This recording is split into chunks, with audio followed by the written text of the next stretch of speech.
क्या हुआ अंश? अंश, क्या हुआ?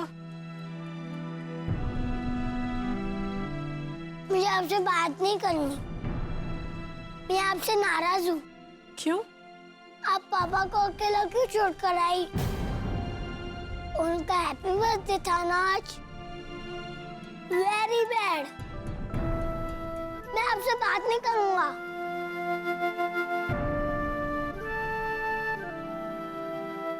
मैं तो आपको बहुत इंटेलिजेंट समझती थी, लेकिन आपको तो कुछ भी समझ में नहीं आता। अंश, आपको पता नहीं है, आपके पापा और हम लोग एक बहुत मजेदार गेम खेल रहे हैं।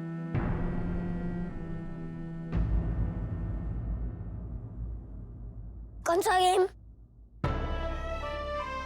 आंख में चोली। अब हम दोनों को छिपना है और आपके पापा हमें ढूंढेंगे। लेकिन ये गेम थोड़ा लंबा जाएगा, मतलब थोड़े दिनों तक खेला जाएगा। फिर देखेंगे कौन जीतता है, आपके पापा या आपकी मम्मा। मेरे पापा ही जीतेंगे, कभी नहीं हारेंगे। हारोगी तो आप। मैं भी यही चाहती हूँ अंश, कि आपके पापा ही जीते। लेकिन हम उनको इतनी आसानी से नहीं जीतने देंगे। थोड़ा टफ गेम होना चाहिए ना, टफ फाइट, तभी तो गेम जीतने में मजा आएगा। आप मेरा साथ देंगे ना?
कितनी बार कहा है आपसे कि मुझसे दूर रहिए।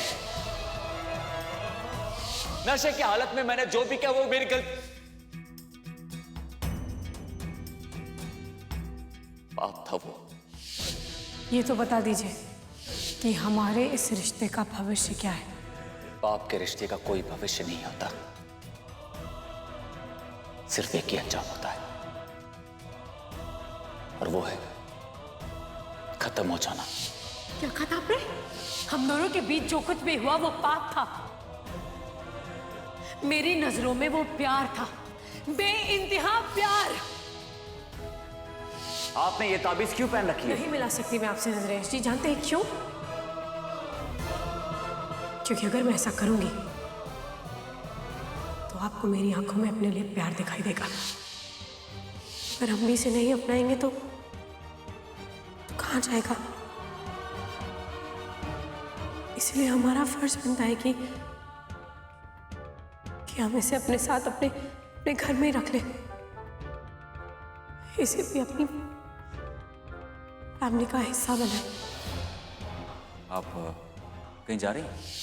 पीर बाबा के मजार जाना था, मन्नत मांगी थी। मेरे जाने के बाद आप समझ जाएंगे कि क्या मन्नत थी।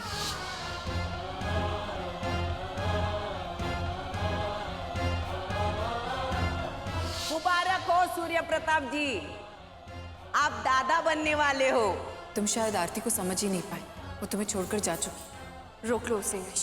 अरे दिखला दो कि हम मर्द भी इमोशनल होते हैं और हमारा दिल पत्थर का नहीं है। जाके दुनिया को दिखा दे कि चट्टान जैसा दिखने वाला आदमी, उसका दिल भी मोम का है।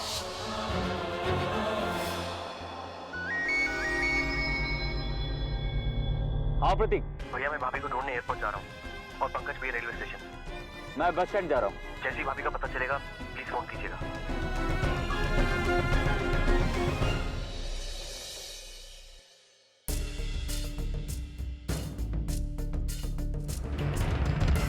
जानती थी माया कि आरती बहू मां बनने वाली है। तुम ये भी जानती थी कि पार्टी के बाद वो घर छोड़कर चली जाएगी। इतनी बड़ी बात तुमने मुझे बताना जरूरी नहीं समझा। क्यों? बोलो क्यों? भैया वो मैं आपको और यश को दुखी नहीं करना चाहती थी, वो भी यश की सालगिरह वाले दिन। मैंने बहुत समझाया आरती को, लेकिन वो फैसला कर चुकी थी और उसने मेरी एक भी नहीं मानी। झूठ बोल रही हो तुम माया।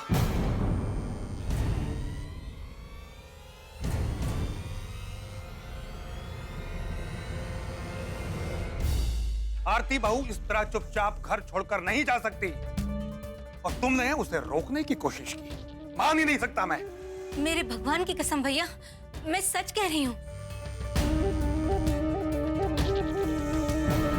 जरूर आरती बहू की कोई मजबूरी रही होगी, इसलिए उसने मां बनने की खबर छुपाई हमसे और इस तरह चुपचाप घर छोड़कर जाने का फैसला कर लिया। भरी पार्टी से चली गई आरती बहू अंश को लेकर। बाबूजी, मुझे पूरा यकीन है कि यश भैया आरती को ढूंढकर घर वापस ले आएंगे। भगवान किसी भी पति पत्नी को इस तरह अलग नहीं कर सकते, खासकर तब जबकि आरती मां बनने वाली है।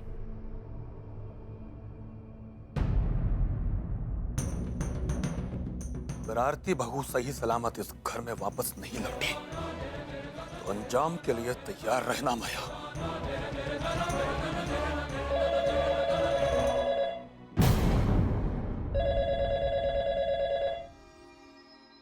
हेलो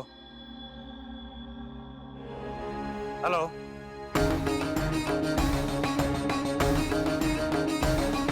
हेलो, कोई जवाब क्यों नहीं दे रहा है? हेलो,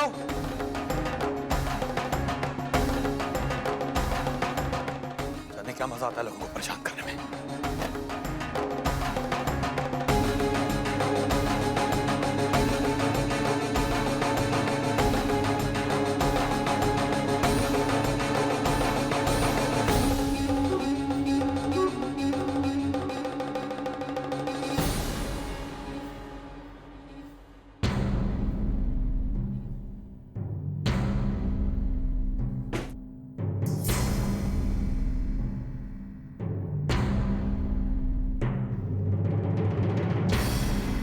कितनी बार कहा है तुम्हें कि मुझे तुमसे कोई बात नहीं करनी है, फिर क्यों बार बार फोन करते हो?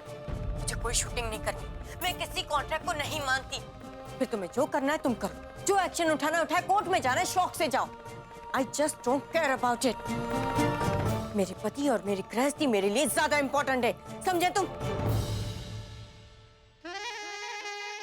अच्छा परी, जब उस रात तुम इमोशनली वीक थे, जब तुम्हारा पति तुम्हारे पास नहीं था, तब किसके कंधों ने तुम्हें सहारा दिया था?